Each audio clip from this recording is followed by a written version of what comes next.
Hoje a TV Jornal da Cidade Online estreia o programa 7 Minutos com a Verdade. E nós teremos a honra de entrevistar um ministro que para muitos é o protetor invisível do atual governo e um dos pilares mais fortes na defesa da soberania nacional. Senhoras e senhores, com vocês o general Augusto Heleno, ministro-chefe do GSI, Gabinete de Segurança Institucional.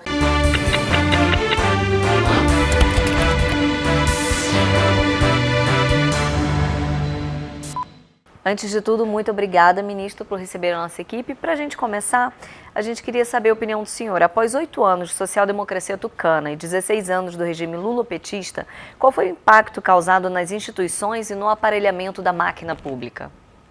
Bom, quero dizer que é um prazer recebê-los aqui. E essa primeira pergunta, ela praticamente demonstra a nossa fortaleza democrática. Porque, na verdade, a partir do acontecimento do impeachment do presidente Collor, nós vivemos um período de consolidação das instituições. Isso foi demonstrado claramente porque o Brasil não se agitou.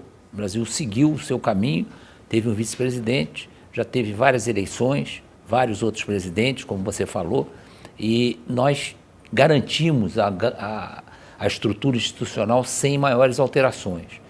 Isso mostra uma maturidade até certo ponto inesperada, que era um país que estava desacostumado de viver uma plenitude democrática. Mas o Brasil é muito forte nesse aspecto e tem uma convicção em relação à democracia muito grande. As instituições não têm sido atingidas pelas crises que nós temos vivido. Elas têm sobrevivido bem e acredito que continuem a demonstrar essa nossa possibilidade de viver tranquilamente num regime democrático sem maiores riscos. Florestas no mundo inteiro pegam fogo. Os maiores incêndios florestais desse ano, inclusive, ocorrem no Congo e em Angola, na África, né? Por que a Europa não se une de vez para ajudar a África, o continente devastado pelos próprios europeus? Essa é uma ótima pergunta porque marca a injustiça que tem sido cometida com o Brasil.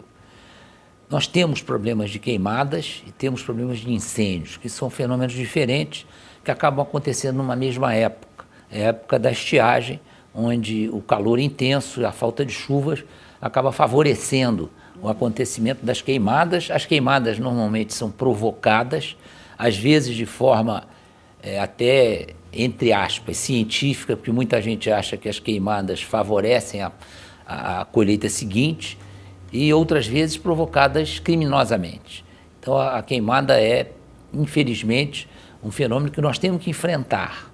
Não é fácil porque a extensão onde acontecem as queimadas é enorme e nós precisamos ter gente e ter tecnologia e mobilidade para enfrentar o problema.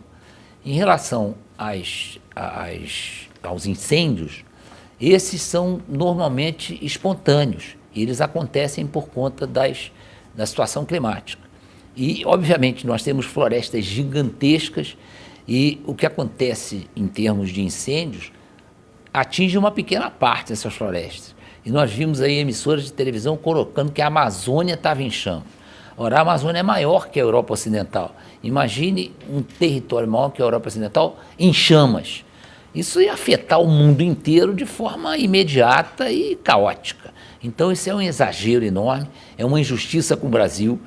Isso acontece há muitos e muitos anos. Está provado que a média de incêndios desse ano foi igual ao que sempre aconteceu e nós temos condições de enfrentar isso melhor com o correr do tempo, com uma preparação não só material, como pessoal e tecnológica para diminuir esse problema. Parece toda a preocupação de alguns presidentes estrangeiros e ONGs internacionais é exclusivamente a Amazônia, né? Até mesmo o Vaticano se voltou para esse assunto, convocando um sínodo para decidir o destino de nossas florestas. Será que corremos o risco real de uma nova colonização estrangeira? O presidente Macron, inclusive, afirmou que a Amazônia é um bem comum e pediu a mobilização de potências contra o desmatamento. Voltando à tua pergunta anterior, que é interessante, por que a Europa não se preocupou com a África, né? Que é realmente um outro problema sério. Eles têm queimadas também todo ano. É porque o foco é o Brasil. A África não incomoda economicamente o mundo. Ao contrário, é um celeiro que está sendo pouco a pouco explorado pelos países mais poderosos. O Brasil incomoda. O Brasil, há mais de 40 anos, está entre as 10 maiores potências econômicas do mundo. Então, nós representamos um risco para alguns países na competição. O nosso produto agrícola é altamente bem tratado. Nós temos hoje um agronegócio que é florescente, é espetacular, e isso gera medo. A outra coisa que você comentou é o sínodo. O sínodo foi uma opção da igreja para discutir religiosidade. Enquanto eles se limitarem a discutir isso, a igreja tem um papel muito importante na Amazônia ao longo do tempo. Eles sempre estiveram presentes na Amazônia desde a época do Brasil colônia. De lá para cá, o Brasil se expandiu, né? A Amazônia foi uma conquista territorial que foi acontecendo com o tempo, e nós temos pela Amazônia um apreço muito grande. Então, eu particularmente espero que o sínodo se resuma a discutir religiosidade na Amazônia e que não entrem no aspecto de soberania brasileira, nem tentem insinuar qualquer coisa como o presidente Macron insinuou, que a Amazônia vai ser internacionalizada, que a Amazônia é patrimônio da humanidade. Tudo isso é uma falácia, isso está completamente fora das nossas concepções em relação àquela área. A Amazônia brasileira é do Brasil, vai ser cuidada pelo Brasil, vai ser explorada, e vai ser explorada do ponto de vista de sustentabilidade. Nós vamos explorar sustentavelmente a Amazônia para nós. Nós não vamos permitir que a Amazônia seja dividida pelo mundo, porque ninguém faz isso. Quem tem áreas ricas não fica dividindo com ninguém. E nós vamos seguir o padrão mundial de cada um ter o seu país com fronteiras bem definidas e soberania intocável. Isso aí que fique bem claro, né? Uma outra coisa importante é que há uma preocupação muito grande, e essa preocupação para mim é uma grande falsidade, em relação à manutenção da cultura indígena. E aí, na hora de falar em cultura indígena, enche a boca querendo preservar um aspecto da cultura que os mantém fora da civilização. Isso eles não se preocupam, em integrar o índio dentro da civilização, dentro da cidadania brasileira. Isso eles não se preocupam. Se preocupam com a cultura indígena em outros aspectos, preservar o índio como se fosse um animal zoológico, que não é. E a maioria dos índios, eu visitei mais de 200 comunidades indígenas na Amazônia, o índio quer se integrar à civilização brasileira. Ele quer fazer faculdade, ele quer ter televisão, ele quer ter acesso à internet.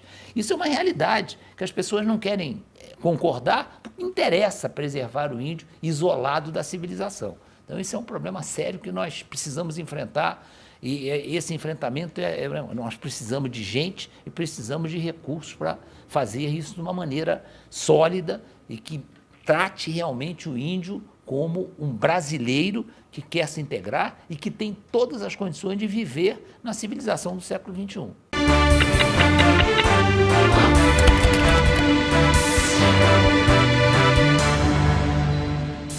Todo dia a gente vê uma narrativa nova da grande mídia com ataques ao presidente, à família do presidente. De que maneira o senhor avalia essa guerra midiática contra o governo Bolsonaro e qual a principal regra desse jogo?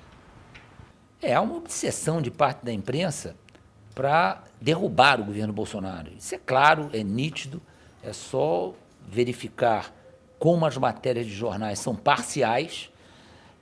Tem acontecido uma série de coisas boas no governo, não é o caso de enumerar aqui, mas muitas coisas boas têm acontecido. A equipe de ministros, e eu não quero me incluir nisso, mas a equipe de ministros em algumas áreas é excepcional, tem feito muita coisa e a imprensa faz questão de omitir. E faz questão de tentar, de todas as formas, provocar ou uma cisão ou um choque contra a população, de jogar a população contra o governo Bolsonaro, porque o Bolsonaro foi o único sujeito capaz de modificar o panorama político do país. O país estava entregue à esquerda, a uma teoria, a uma ideologia socialista que cada vez se alargava mais, né? Se tornava mais atuante, cada vez eles tinham menos adversários, e o Bolsonaro surgiu até do nada. Porque eu acompanhei a campanha do Bolsonaro desde que ele tinha 2% de possibilidade de voto. E ninguém acreditava que o Bolsonaro fosse ganhar.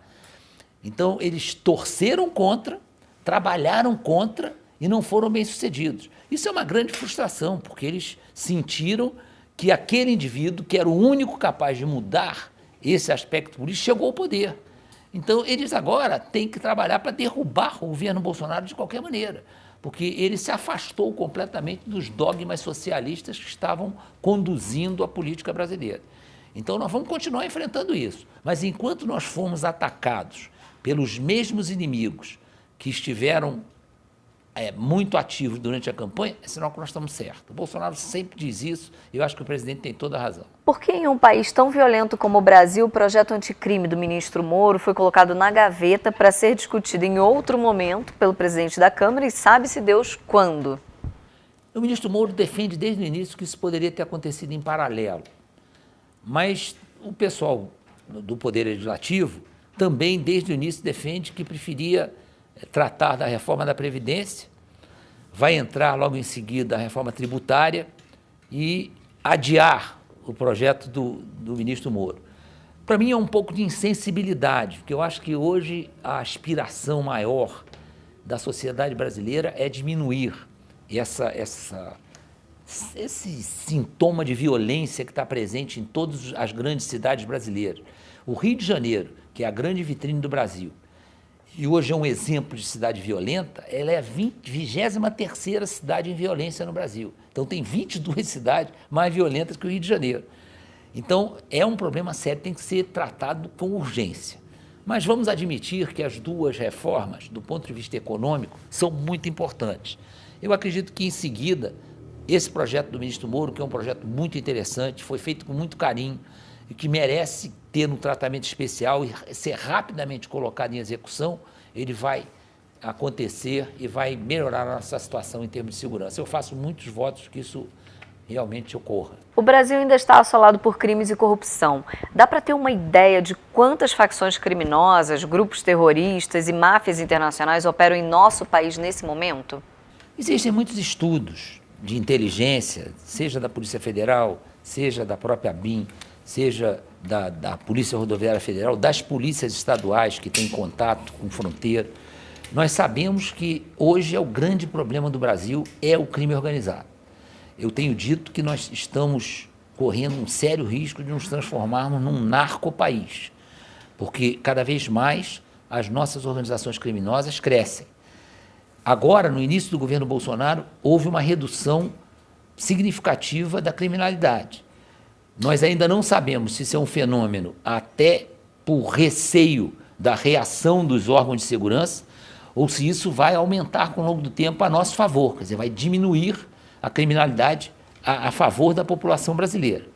O que nós temos certeza é o seguinte: as únicas empresas, e vou usar o termo porque não considero mais inapropriado, as únicas empresas que têm seguido os mais modernos manuais de gestão são as organizações criminosas.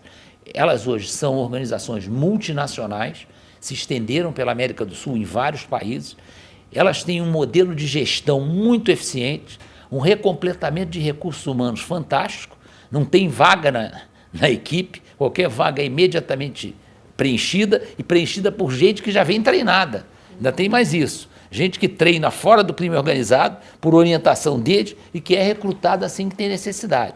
Recrutam menores para colocar os menores na linha de frente e imputarem a eles os crimes, porque eles são inimputáveis. Então, imputar a quem é inimputável é uma grande jogada, né? E, principalmente, tem comunicações e logística primorosas. Nunca falhou a comunicação deles. Eles conseguem falar de dentro do presídio. E, logisticamente, também nunca vi uma quadrilha se entregar por falta de munição ou falta de fuzil. Se escoram numa legislação, num modelo de repressão ao crime muito favorável a eles. O nosso Código Penal é extremamente benevolente, eles se valem disso para se eternizarem, porque passam 10 anos na cadeia, daqui a pouco estão na rua de novo, comandam um crime de dentro da cadeia, todos eles têm dinheiro suficiente para a família viver o resto da vida, e nós temos que nos cuidar muito. E eu acho que essa energia contra o crime é fundamental. Nós precisamos parar de defender o direito de bandido e passar a defender realmente os direitos humanos. Claro que os bandidos são fruto, muitas vezes, do meio onde vivem, tudo bem, mas agora a situação é tão grave que isso tem que ser deixado de lado, nós temos que enfrentar com rigor esse aumento da criminalidade. Depois vamos pensar na história de direitos humanos. Eu considero o nosso sistema prisional criminoso, nós temos que mudar o sistema prisional, nós não podemos querer recuperar bandido com o sistema prisional que nós temos. Então, as nossas penitenciárias são verdadeiros amontoados humanos, sem nenhuma possibilidade de recuperar alguém. Nós temos que mudar isso aí também. Então, tem uma série de coisas que esse período que você citou aí, o lulopetismo e Fernando Henrique, não sei o quê, foi levando o Brasil para um caminho muito difícil. Nós temos que sair disso.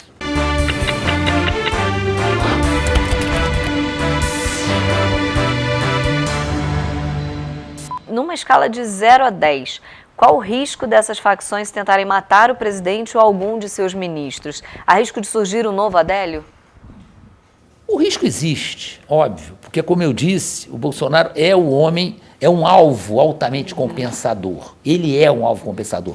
Eu não considero os ministros alvos compensadores, porque é lógico que será lamentável se alguém for atingido, mas será substituído no dia seguinte, vai passar uma semana na imprensa, depois isso desaparece. Agora, o presidente da República, ele é um alvo altamente compensador, porque muda em 5 minutos a estrutura política do país se modifica completamente. Então, ele continua a ser um alvo compensador. Isso me preocupa, porque o risco existe. Eu não vou dizer que o risco é em alto grau, porque fazer um ataque ao presidente da República com a segurança que o GSI dispõe em relação a ele é muito mais difícil do que acontecia quando ele era candidato. Mas ele continua a ser impetuoso, continua a ser voluntarioso, continua a ser imprudente, ele vai para o meio da galera toda hora, e eu, muitas vezes estou com ele, e eu fico aqui torcendo para não acontecer outro Adélio. Não está livre de acontecer, mas a gente tem um cuidado muito grande, nós temos um treinamento muito bem feito, muito efetivo, e nós confiamos nesse treinamento, confiamos no nosso pessoal, e eu torço para que não aconteça. Quando uma ex-terrorista é eleita presidente, democracia plena, mas quando um militar é eleito nas ruas, pela maioria da população, aí é ditadura, fascismo, nazismo e muito relativismo. Como que o senhor avalia isso? Vou só acrescentar um advérbio e um adjetivo na história. Uma terrorista completamente despreparada, só para completar aí a ideia. Mas isso aí é um preconceito que vem da época do regime militar. Durante algum tempo, os militares foram considerados a face negra do país, né? Tinham sido os donos do regime militar, eram todos torturadores. Eu fui 45 anos de serviço e eu nunca tive oportunidade nem quis torturar ninguém. E isso não era uma atividade das Forças Armadas. Pouco a pouco, o tempo foi mostrando que as Forças Armadas são um grande aliado da população brasileira. São chamadas para tudo, que não tem nada a ver com a sua missão constitucional, que é a garantia, a integridade territorial, a garantia, a lei e a ordem quando for necessário, proteger as fronteiras, garantir a soberania. E isso aí, hoje, é um pouquinho da missão das Forças Armadas. Hoje as Forças Armadas recuperam estradas, constroem pontes onde é necessário, as calamidades, atuam nas calamidades públicas, entregam água no Nordeste, vigiam as fronteiras, tem uma série de missões de intercâmbio no exterior, que é a famosa diplomacia militar. Então, pouco a pouco, as Forças Armadas foram se afirmando em relação à população. Hoje, as Forças Armadas são as instituições mais confiáveis do país. Isso, para nós, é um orgulho muito grande. Isso neutralizou bastante esse preconceito e essas colocações que são feitas por uma parte da população que é nitidamente esquerdopata e que acha que as Forças Armadas são o grande empecilho para a implantação de um regime de esquerda no país. Então, isso aí não nos preocupa. Essa opinião ela é hoje muito colocada por gente que não merece toda essa atenção, né? Infelizmente, nós tivemos um presidente que saiu do governo, hoje em dia está atrás das grades, e uma presidente que teve um desempenho extremamente negativo para o país. Não tinha nenhum preparo para ser presidente da República, enfiou os pés pelas mãos.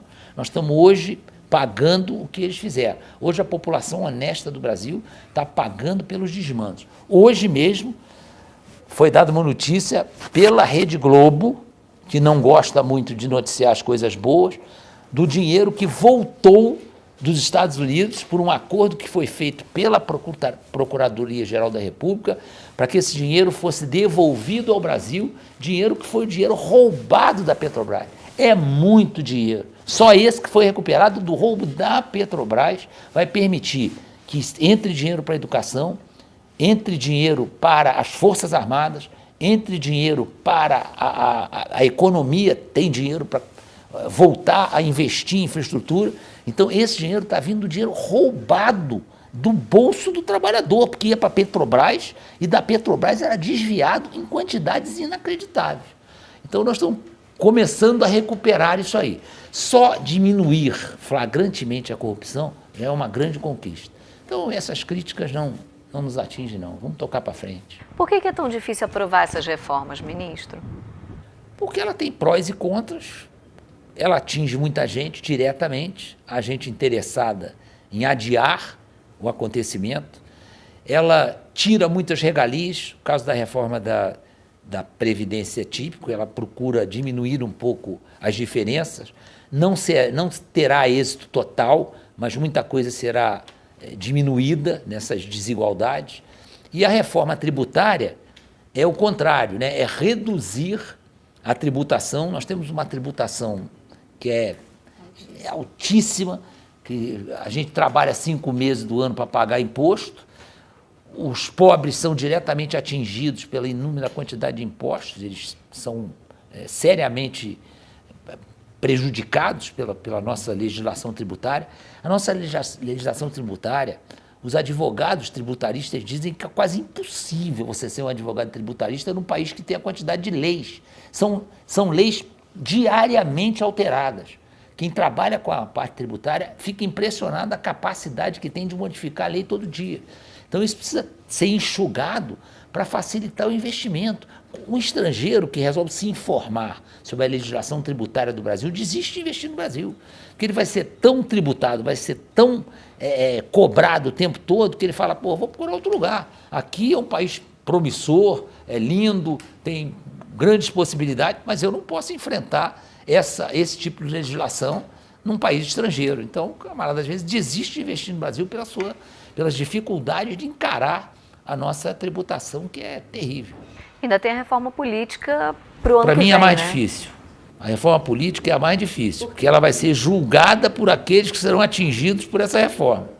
Então, para ser uma reforma realmente, não ser apenas uma pinturinha, né? Para ela atingir os objetivos que pretende, ela vai contrariar interesse dos próprios elementos que vão votar.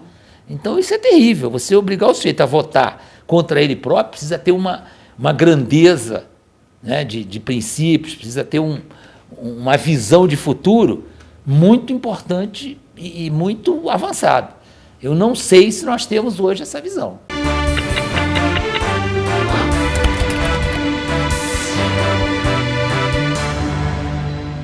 Mas de que forma nós podemos patrulhar bem as nossas fronteiras? É preciso haver um investimento maior para garantir a segurança nesses locais? Não tem dúvida que o investimento maior é indispensável, mas a gente tem que parar para pensar o seguinte: nós temos 17 mil quilômetros de fronteira terrestre, cerca de 8 mil quilômetros de fronteira marítima. 17 mil quilômetros são 17 vezes a distância Rio-Brasília. Então, uma coisa assim inimaginável você controlar e monitorar eficientemente essa extensão de terra.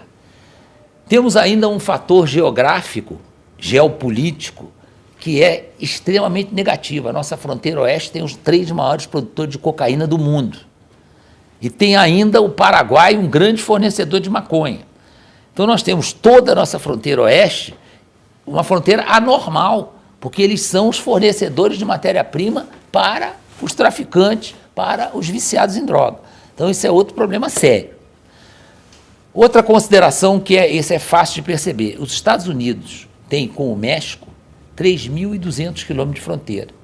e não consegue monitorar essa fronteira como gostaria. A prova é que desde o presidente Bush e agora com o presidente Trump estão fazendo um muro e não é suficiente para conter a migração que é praticamente histórica do México para os Estados Unidos.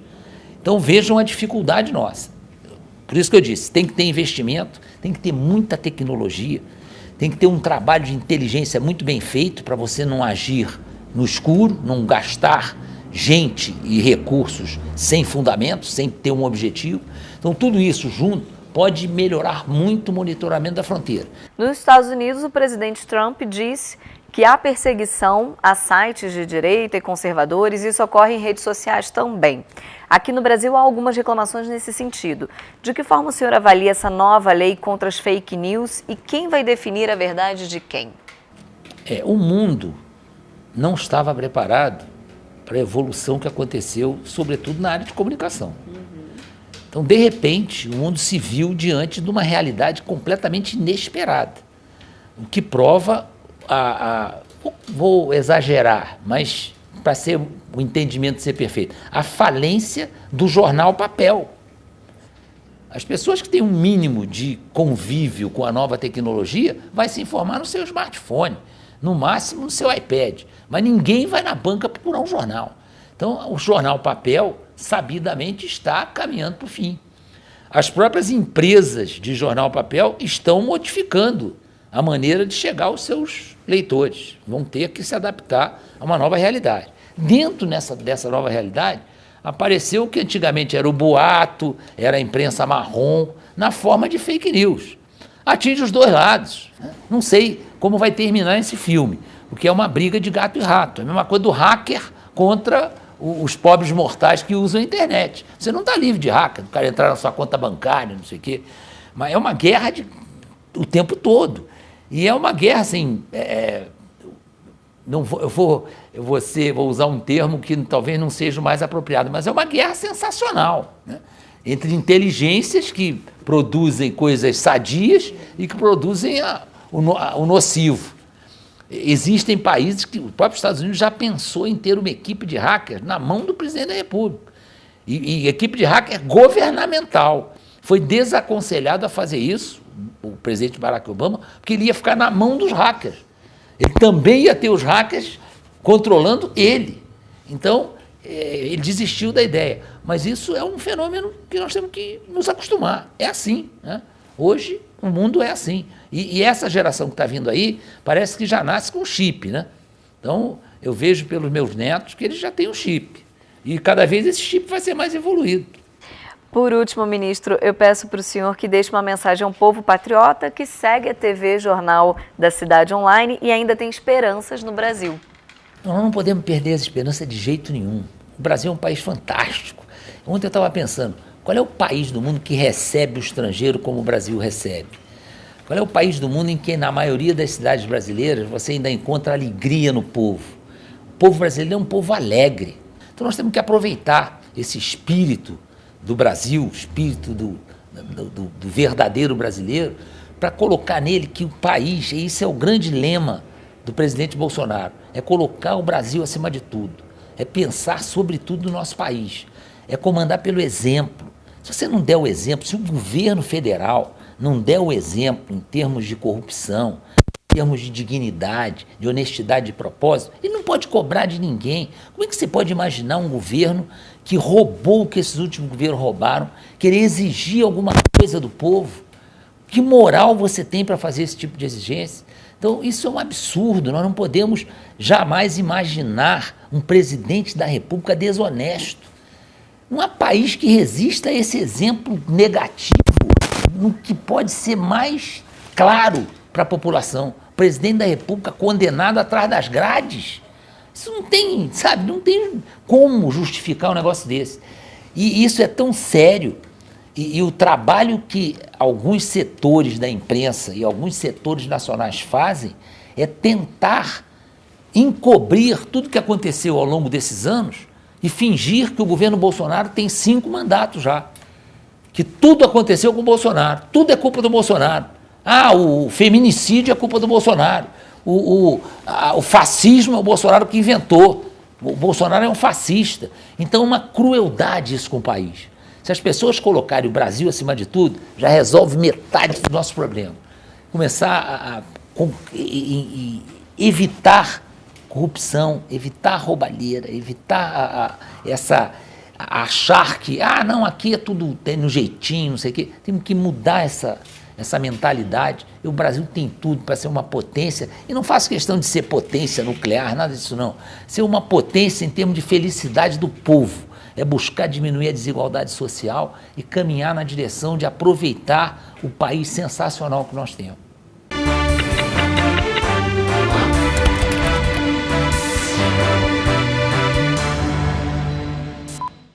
Muito obrigada, ministro. Eu sou Camila Xavier e esse foi os 7 Minutos com a Verdade, direto de Brasília, com o general Heleno. Até a próxima.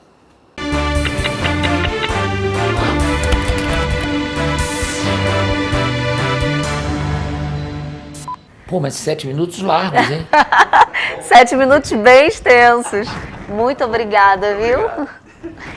Obrigado, a entrevista foi muito... As perguntas foram muito boas, dá pra gente se estender aí, chutar o pau da barraca. Por isso que a gente vai transformar em 2 blocos.